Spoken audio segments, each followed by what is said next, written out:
night on the Strip in Las Vegas.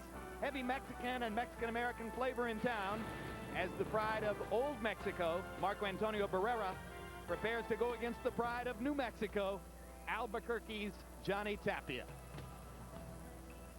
And as we've mentioned on a couple of occasions this evening, including at the top of the show, neither fighter holds one of the three major recognized sanctioned title belts. In the case of Barrera, it's very much by choice. In the case of Tapia, it's because he was recently stripped. Therein hangs a tale, narrated by our Larry Merchant. It used to be that the championship belt made the fighter, but today the exact opposite is true. The fighters make the championship. I believe I'm bigger than the belt, and I'm making more money without a belt. We are fighting the best in the world.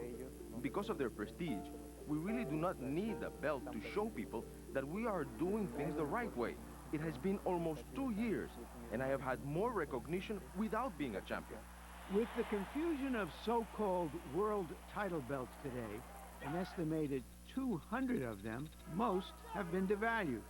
Just like the scandal-plagued sanctioning bodies that collect big fees for them and deliver favorable rankings to promoters in return. Now, you know, you can't be charitable and say they're just totally incompetent. But when you have incompetence over and over and over again, year after year, you know, can it possibly really be incompetence? I think the people that distribute the belts are the worst people on earth. They destroying the business of boxing. Frankly, the rankings are often surreal. Dead guys have turned up in the rankings. If you start it with a rotten foundation, which is the rankings of these organizations, it's going to be rotten when it gets to the top. 2 months ago, IBF featherweight champion Johnny Tapia chose to fight Barrera instead of the IBF's mandatory challenger. The sanctioning body asked for a $20,000 extension fee. And their first question was, well, if we pay him the $20,000, is it going to guarantee that Johnny won't get stripped? And they said that is no guarantee. What they say it covers is getting their committee together to discuss if it's okay for Johnny to go on. It's a non-refundable $20,000 fee. It's crooked. I mean, how many people are going to tell you, hey, listen, you got to put $20,000 up for extension fee, and where does that go? Who knows? I don't know. So Tapia gave up his title and took a major payday versus Barrera instead. But many fighters are emotionally as well as economically attached to these belts. Got the WBA, the WBC, the IBF, the IBO, the NBA, WBF, and the IBA. I don't need the belt, but the belt does have significant meaning. The belt signifies the champ. The fighter make the belts, but the fighters still want those belts. You have a lot of history behind those belts. My belt traces all the way back to Ray Robinson. Lennox Lewis can just give all the belts up and walk away and say, hey, y'all recognize me. And maybe TV will say, this is the champion. And somebody else will desperately gobble them belts up. That's because fighters who haven't made it yet feel that belts will gain them recognition and bargaining leverage. People want to say now, you know, you can do without the belts. No, you can't do without the belts. I wasn't making the money that I was making without those belts. I got in a unification tournament because of the belt, not because of my looks.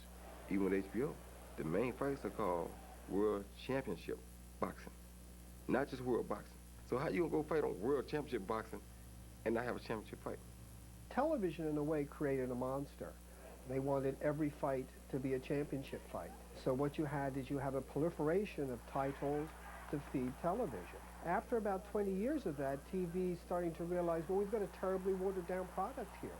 You want to get rid of the sanctioned bodies, give contracts, pay dollars to fighters that don't have belts but can fight, like Barrera, it's a competitive fight. Don't do it one time. It has to be an understanding, a message sent, that they won't get punished whether they have a belt or not. That's not clear to most of us. Tonight's fight makes it clearer, as will the upcoming Morales-Ayala and Ward-Gaddy fights. None of them sanctioned champions, all getting championship-level purses. I think that HBO is looking for good matches. Fights that everyone wants to see. And for two quality boxers to fight, whether they have a title or not. I love to say I'm a world champion. And every fighter in the world loves to say that when they have that. But it's not us fighters that are doing this. It's the other people. the organizations. And what could you say about it? You can't.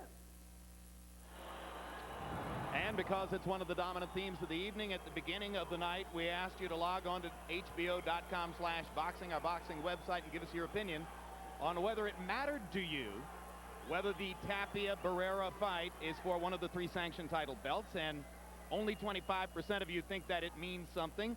75% believe that the stature of the fight is enough without one of these belts attached.